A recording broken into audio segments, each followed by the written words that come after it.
It's that time of the week again where we are going to look at a particular area of business where we can help you build the business that you imagine. G'day, my name is Ben Futrell. I'm co-founder of Max My Profit, and we are all about helping you build the business you imagined.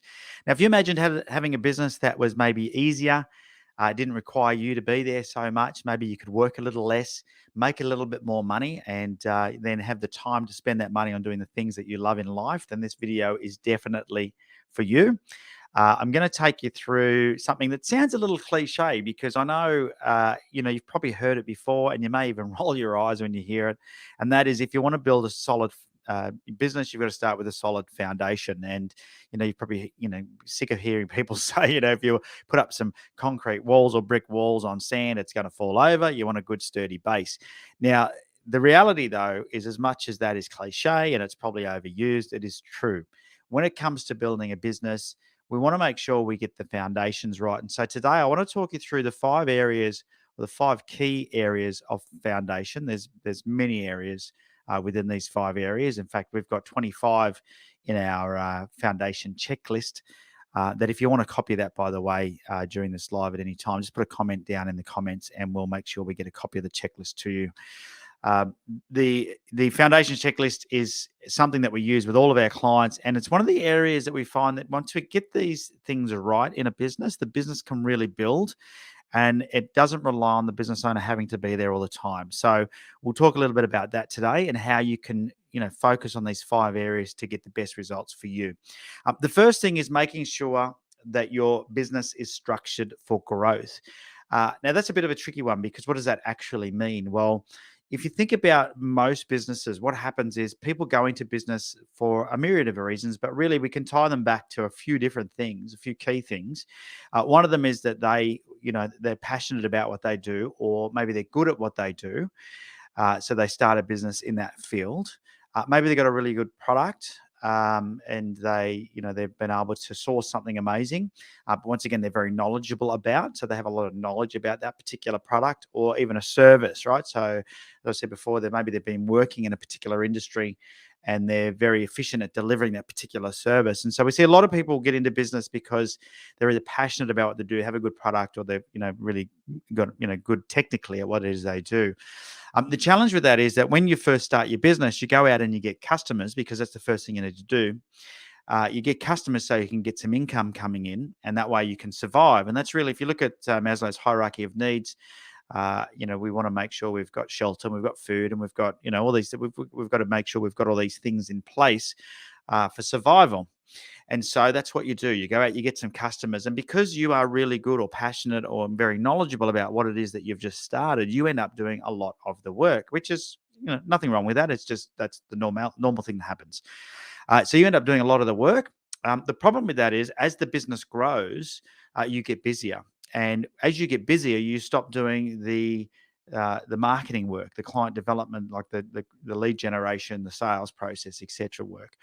And where you focus your time then is on delivery rather than on generating new customers. Well, the problem is then either the work that you're delivering finishes, or the customers that you're working with no longer require your help and they disappear, and then your work drops off again. So then you've got to jump back into marketing and sales, and you go off and you do it again.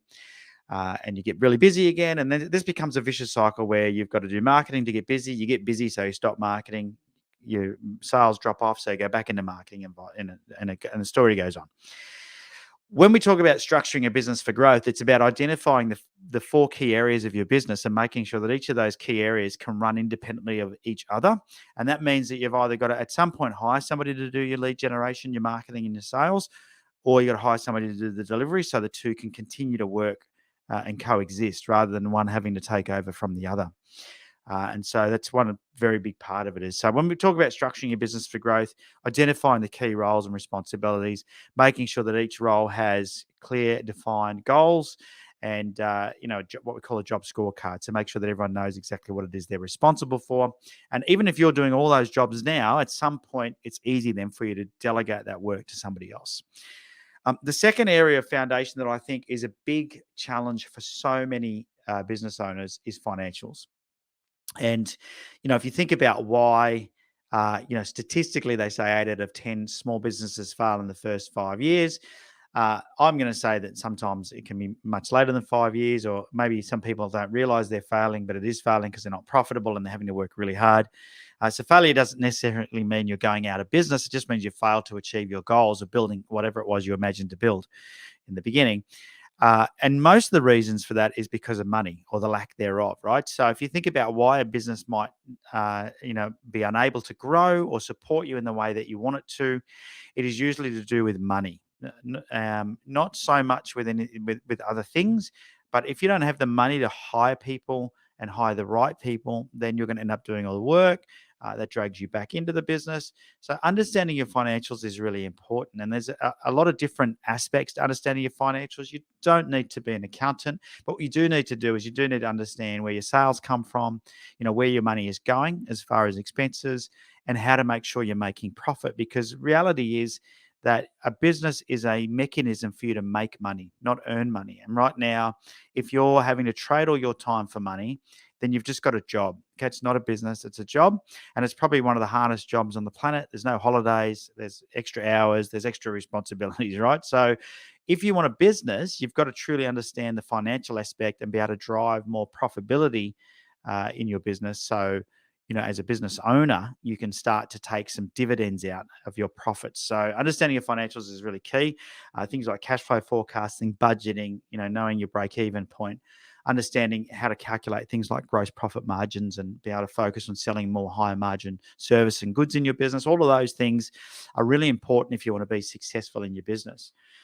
The third area that we work with our clients on in foundation, I can tell you this makes such a huge difference for so many people. Not that the first two don't. I don't want to discount those at all. But I can give you countless examples of members that we've worked with within our Max Business Academy, where we've helped them with the planning side. So that's the third area, is making sure that you've got a good plan. And one of the things that we do with every single one of our clients is that we help them by giving them their very first 90-day action plan. Because the reality is that planning is something that is so difficult for so many people to get their head around. So we've got a pre-populated plan that every new member gets to start off with in their first 90 days to make sure that the foundations are in place, or at least started on, and makes it so easy. But once they learn this planning system that we've developed, and they understand how to implement that in their business and share that with their team, their business just grows. And it's because they've got clarity as to what direction they're now heading, what they need to work on.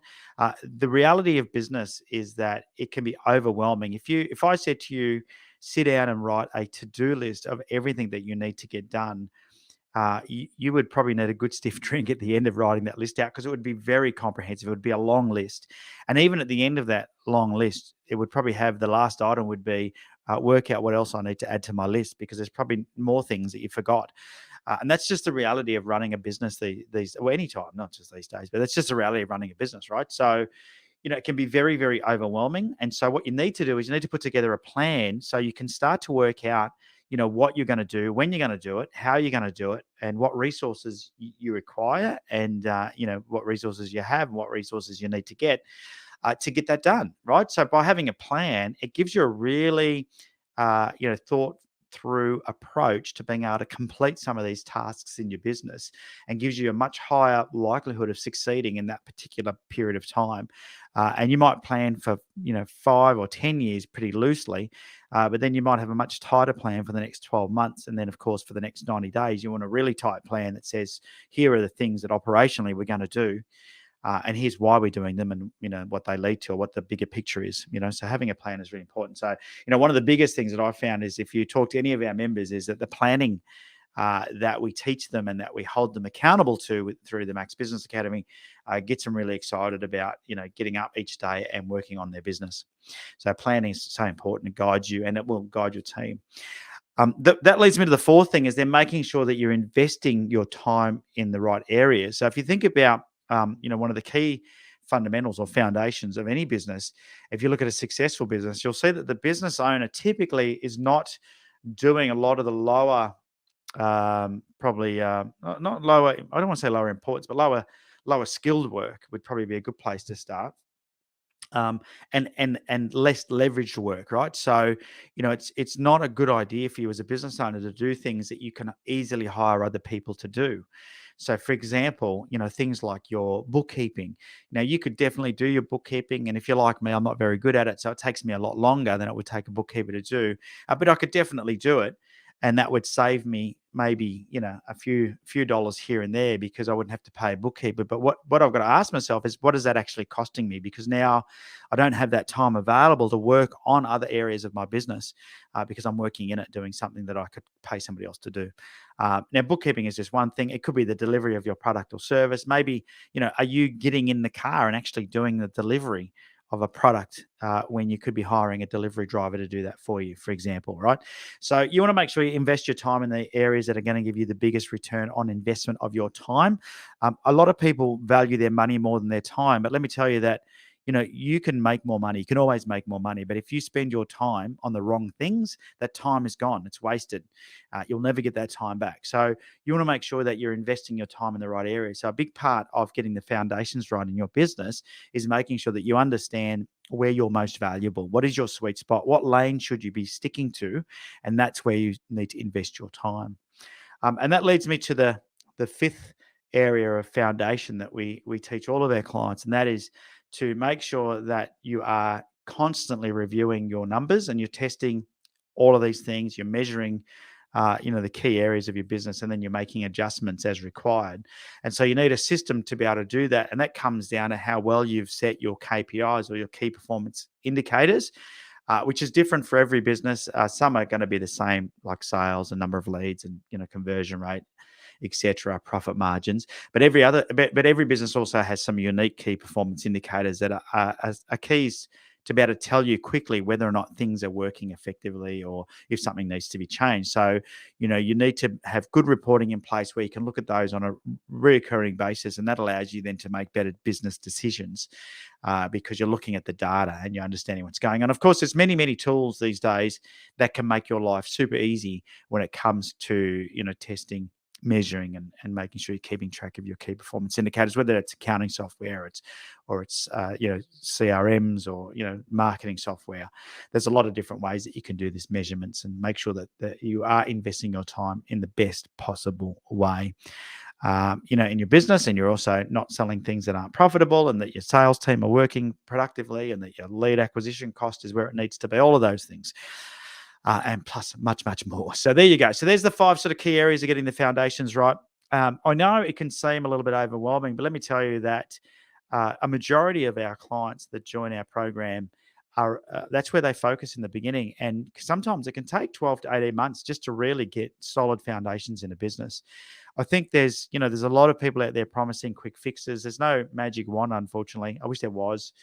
And some of these things can be fixed relatively quickly, but the reality is that to get the foundations right in your business could take you up to 12, maybe more months to get it right. So I really want to encourage you to start working on these things, and even if you just take a bit of time out of your week each week to start working on some of these areas, you'll start to see a benefit somewhere down the track by doing these things. So I want to encourage you to do that. On a side note, if you are looking to maybe get some help and you want to get some help, more than happy to have a chat with you about how we can help you and provide you with all the tools and resources. So one of the things in my 21st year now of helping business owners just like you build the business that you imagined in the beginning, so something that is profitable, that doesn't rely on you having to be there every single day of the week, is that we obviously, we've got very good at helping other business owners to do that. And I'd love to invite you to have a chat with me about how I might be able to help you do that. So the way that I do that is I kick off with a discovery call.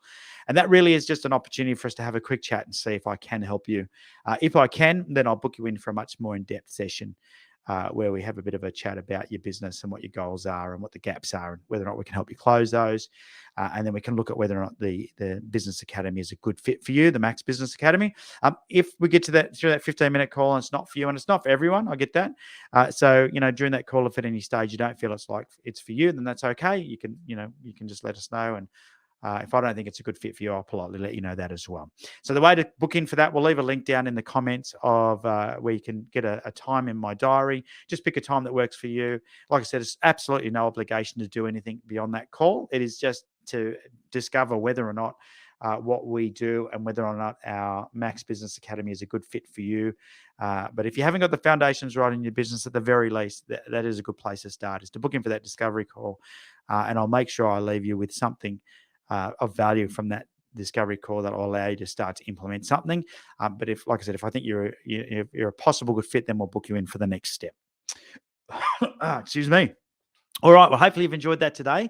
I've been Ben Futrell, as I said, co-founder of Max My Profit. It's been my pleasure sort of taking you through these 5 steps today, or 5 stages of building your foundations.